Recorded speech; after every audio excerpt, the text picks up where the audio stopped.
Hello everyone, CDU here gonna be doing a reaction to SCP-2006 to Spooky. This is the rubber version because I already seen the uh, Tales Tales of the Foundation. I already saw that one. Started watching this one in the fucking lighting. Stupid lighting. I'm sorry. What's up so y'all can see this. Okay, let's get into the video. Viewer discretion is advised. It was a house. It was dark, in shambles, and covered in graffiti. The house seemed to pull it in, almost as if invisible tentacles were dragging it closer and closer to the door. Hello everybody, I'm the Rubber. Today, we bring you SCP Foundation Keter Class Object SCP-2006. SCP-2006 is an anomalous spherical entity that measures roughly 50 centimeters in diameter in its default state. 2006 possesses the ability to change its appearance. Okay. So, too spooky is a spear. I didn't know that. I didn't know he was I didn't know SCP-2006 was an actual spear. Then he said, I think the spear decides to create a like this thing that Voice to any form that it desires. Currently, 2006 has demonstrated a fondness for taking the form of various entities and villains from a number of horror and science fiction movies that it had seen prior to the transformation. The most common form that 2006 embraces is that of Roman from the 1953 movie Robot Monster. SCP-2006 is still capable of speaking even when it possesses the form of an entity that is normally unable to speak. 2006's goal is to evoke feelings of fear and horror in humans. To do that, 2006 will generally attempt to startle or scare any individual it comes into contact with. But after doing so, it will become affable and friendly. SCP-2006 is not good at distinguishing between the various different types of stimuli that can cause fear to humans. Hence, it's constantly searching for new methods in which to accomplish its goal. This poor recognition extends to recognition of emotions in humans, as 2006 is incapable of distinguishing between subtle differences in emotion that otherwise would be much more obvious to a human. Makes sense. Like people can act like they be scared and you just don't know. People can act like they scared and he's just not gonna know that they actually tricking him because he just can't tell from people's emotions. With this nature, some SCP personnel have been questioning why SCP-2006 is. I always say, why is he a Keter class? But if you start hearing more about him, it kind of makes sense why he's a Keter. He can take the form of anything he wants, like anything, like in scary movies and anything. He can become alien and become anything he wants, like a giant creature. Classified as a Keter entity. So here's an explanation from Site-118 director Dr. Randall Owings. Although SCP-2006 is not a regenerating super lizard, it does possess the same level of danger as any other Keter that the Foundation has contained. Imagine what would happen if SCP-2006 found out what really scared people. Imagine if it saw the horror and fear of war. Yeah, if we saw all that, we all basically fucked. Or the concepts of paranoia or phobias common to each and every human being. Yeah. Imagine if it found the true horror of a nuclear holocaust or an XK-class scenario. Yeah, if he sees all that, like they say, he can take the form of anything that can scare people. That means he can just do an S-class scenario. The SK-class scenario is human extinction. So he can just do that and just nothing. And I think he's still gonna be alive, but it's just gonna freak people out and he may kill everything. Now, couple that with an entity that possesses shape-shifting abilities with no known limits, and you'll understand why it's classified as Keter. Currently, SCP-2006 is contained at Site-118 in an airtight containment cell. However, it once broke out of its containment and ventured out into a forest. SCP-2006 trudged through the thick forest, at first annoyed by the mud because it dirtied its clean fur. Then it realized that the mud would only make it seem creepier and scarier than before. It didn't bother dusting it off after this thought. After a few hours, the fearsome beast found itself on solid ground, a sidewalk. 2006 was delighted. A sidewalk always led to houses, and houses always led to chances of scaring the living daylights out of people. After a moment or two of walking, it had found a group of kids. They all wore... I like the SCP because you can talk to him, but it's that he's trying to scare you first and talk to you later. Masks and different outfits. Slowly, it crept up behind them. Boo! The kid in front of him dropped a bag that they had been holding, numerous sweets and confections spilling out. The kid stepped forwards a bit, startled, before staring back at the monster. The child's face was painted a pale white with sharp plastic fangs to match. Come on, man, you made me drop my candy. The consequence of your candy dropping bears no match to my power. Be afraid, human. 2006 screamed back, waving its hands in the air and jumping up and down. Do you know this guy? Questioned another child wearing a Spider-Man costume. I have no clue. I suppose this is why they tell you about stranger danger. The whole group laughed. Was I not scary, children? All I want is to be scary. See, that's what I like about watching other people different opinion between SCPs, because with Tales of the Foundation, they did a different thing about the when it was talking about SCP-2006, but his version he did in a different way.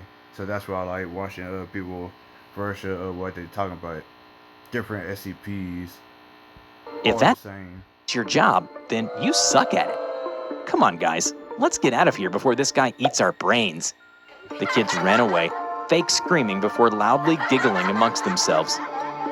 2006 was devastated. My whole life is a lie. What will it take to be scary again? Almost like magic, it heard the words, "Trick or treat," sound from the group of kids it had attempted to terrorize. It looked down the sidewalk and saw them wait in front of a door, tapping their toes while checking their watches. Eventually, an old woman emerged from the door. Well, hello, children. Oh my goodness. Aren't you the scariest vampire I ever did see? To SCP-2006, this sounded like genuine fear.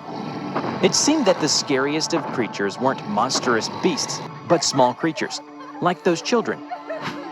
So SCP-2006 had an idea.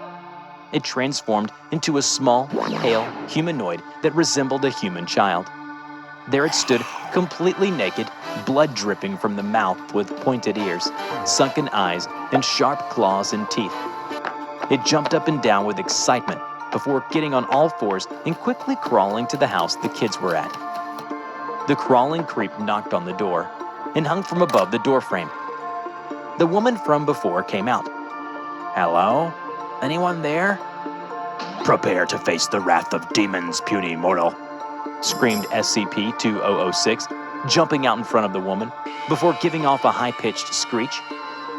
The old woman fainted in fright, falling back into the house. There was no response from the lady. Ha! Frozen in fear, aren't you?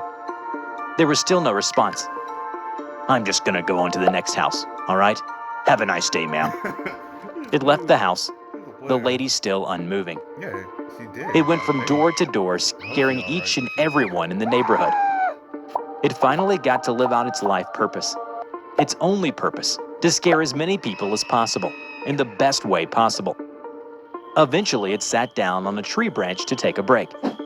It had been scaring people for more than 4 hours, and had finally grown tired.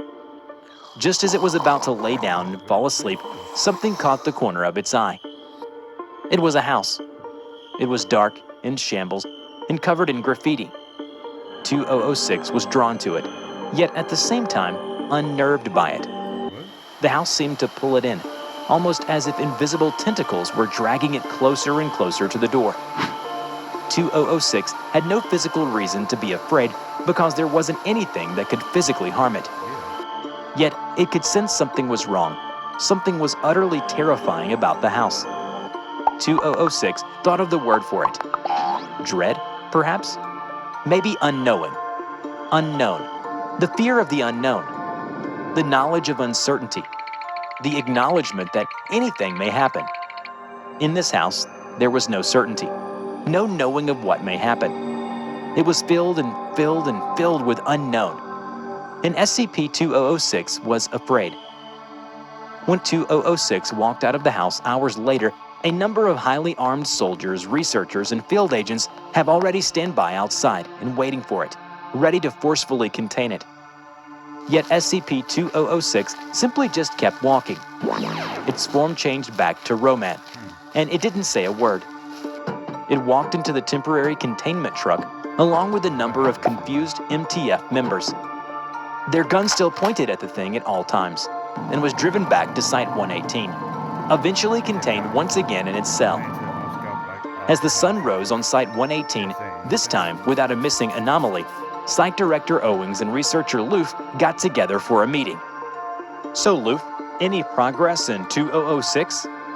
Sir, all it does is sit in the corner of the cell. It doesn't speak, it doesn't move, it won't do anything. In the last 3 hours, we've poked it with sticks, we've played frequencies in the cell that would drive any man mad, and we've shown it numerous bad sci-fi flicks. Nothing can get it to move. I know it has been difficult, but we gotta keep trying. Sir, with all due respect, we know SCP-2006 learned something last night. It has evolved, not in the physical, but in the mental sense. It knows that any monster, deity, or what have you can and will become stale. But from what I can guess, it knows that primal fear never evolves. Sir, have you ever seen The Shining? Most certainly, yes. You know that scene where Wendy is going through Jack's papers, all saying the same thing, and Jack is slowly creeping up on her? Yes. Sir, 2006 knows suspense. Lying in the corner, it has become Jack, and we're all Wendy. He knows what he's going to do. He's slowly creeping up on us, while we all scramble around cluelessly and wait. We have no idea what he's going to do. But with all this tension being built up, we know that he needs to release it at some point. We've all feared he'd become a nuclear holocaust, or a large-scale genocide, or something else horrible. But we've never feared that he'd become horror itself. There was a tense silence in the meeting room. Director Owings broke it. Prepare the site for anything. The tension will release any moment. Remember to check out my new animation. Interesting. He evolved to the point that he knows that even though he scares people, it's still not going to work. So he started thinking about when he got to the house that because suspense can cause anxiety and more fear into people. Because when you think about it, he's actually right. What about you think about someone is about to kill you, but it didn't happen yet? You're just gonna be going to a lot of anxiety and stuff, and that's what Too Spooky start noticing. He'd start noticing that if he can keep make y'all feel like something is about to happen, he can make his fear. He can make the fear cause it more and make the fear more powerful. So that was actually interesting that this SCP-2006 learned something new after going inside that house. So I hope y'all enjoy this video. Like and subscribe to the channel, and subscribe to The Rubber, and go to The Rubber Talks, because I actually watched one of his videos, but I didn't really post it. I watched it. I watched it when he was talking about his channel. Back then, I always wanted. I am trying to do like an animation channel, but I just bad. I still learning how to use my fucking thing. I still learn how to draw better. So I hope y'all. I can't talk today. I'll see you guys later.